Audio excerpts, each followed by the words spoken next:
Hey, this is Jamie from Capsule Computers, and today we are reviewing Mordheim City of the Damned from Rogue Factor and Focus Home Interactive.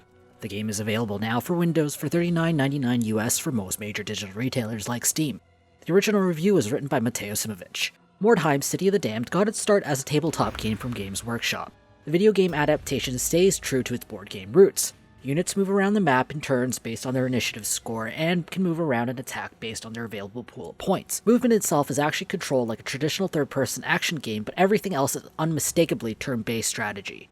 All the dice rolling is done behind the scenes, with players provided with a chance success on the UI. Gamers have two main views of the game, the third-person camera and an overhead camera. There are 4 warbands in Mordheim. Each has their own set of units composed of a leader, heroes, and henchmen. As the warband collects wordstones, gets injured, and gain new loots, players will need to manage the long-term repercussions to their warband. There are several goals in each game. The main one is to win by eliminating the enemy warband or by forcing them to rout by destroying their morale. Additionally, some levels will provide players with optional side objectives like stealing the enemy banner, gathering wordstone fragments, and targeting specific enemies for their gear. The game has 4 campaigns, one for each of the warbands in Mordheim. These campaigns are composed of multi-stage scenarios, but Mateja complained that oftentimes these scenarios played out the exact same way gameplay-wise. Mateja praised Mordheim's gameplay for being brutal. Characters level up slowly in the game, and all progress can be wiped out by a particularly bad encounter. The game encourages players to be extremely mindful of the big picture as they play, which makes risky moves all the more dangerous.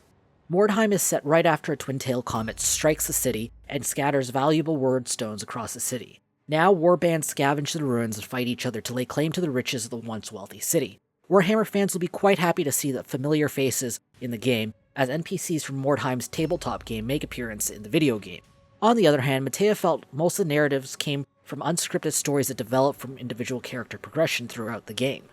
Mateja was a little less pleased with the game's graphics. The textures look a little plastic at times, and the models are rather underwhelming. The units could do with some more customization options to prevent warbands looking like an army of clones, which makes recognizing specific units a bit of a challenge. However, Mordheim is unmistakably a Warhammer game thanks to the video game's accurate replication of the tabletop's art style.